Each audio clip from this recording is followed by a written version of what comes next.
Assalamualaikum warahmatullahi wabarakatuh. Perkenalkan, nama saya Nada Syafia Fariza. Hari ini saya akan mempresentasikan hasil refleksi pengalaman belajar terhadap mata kuliah perancangan dan pengembangan kurikulum. Pada mata kuliah seminar PPG ini diampu oleh dosen Ibu Ati Herawati. Baiklah, saya akan mereview pengalaman belajar yang saya pilih. Review pengalaman belajar yang saya pilih pada mata kuliah perancangan dan pengembangan kurikulum ini saya ambil pada topik 2. Pengalaman belajar pada mata kuliah perancangan dan pengembangan kurikulum memberikan saya banyak pengetahuan baru, terlebih lagi dalam bagaimana merancang sebuah perangkat pembelajaran dengan menerapkan kurikulum Understanding by Design atau yang dikenal sebagai UPD, menggunakan kerangka kerja yang baru saja saya ketahui, saya pelajari, yaitu backward design. Dan di sini saya mempelajari bagaimana melaksanakan pembelajaran yang berorientasi pada kompetensi peserta didik. Untuk menjawab pertanyaan pertama, pengalaman belajar apa yang berguna dan menarik berdasarkan pengalaman yang telah saya lakukan di topik 2 ini, menurut saya ialah ruang kolaborasi. Pada tahap ini itu kami dibentuk dalam beberapa kelompok, kemudian kita mendiskusikan dan menelaah setiap tahap yang dimiliki oleh kerangka UBD ini. Di antaranya adalah tahap identifikasi hasil yang diinginkan, kemudian menentukan penilaian atau asesmen, dan membuat rencana pembelajaran, serta bagaimana penerapan dari setiap tahap sesuai dengan kerangka yang ditunjukkan pada bagian eksplorasi konsep nanti.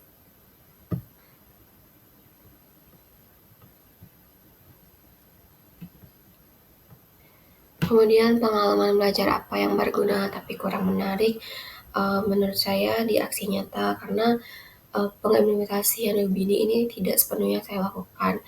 Pada aksi nyata ini saya hanya merefleksi terkait dengan kelebihan dan kekurangan terhadap UBD atau materi yang dipelajari dan menjawab pertanyaan, sehingga kita juga belum mengimplementasikan UBD pada saat PPL. Pengalaman belajar apa yang menarik tapi kurang berguna? Saya pilih koneksi antar materi karena pada tahap ini saya membuat peta konsep yang memiliki tahapan kerangka UBD, terus materi yang kita kaitkan atau kita simpulkan dengan materi-materi sebelumnya. Menurut saya ini sebenarnya berguna dan menarik, tapi tidak terlalu, karena di sini saya hanya membuat konsep-konsep tahapan yang dikerjakan oleh kerangka kerja UBD. Kemudian pengalaman belajar apa yang tidak menarik dan tidak berguna? Menurut saya tidak ada, karena semua sangat berguna. Kemudian bagaimana refleksi pengalaman belajar? Menurut saya pada mata kuliah perancangan dan pengembangan kurikulum memberikan wawasan baru bagi saya dalam merancang perangkat pembelajaran, terutama melalui pendekatan UBD, Understanding by Design, dan kerangka kerjanya backward design. Dalam hal ini, pola pikir saya tentang kerangka belajar itu cukup berubah.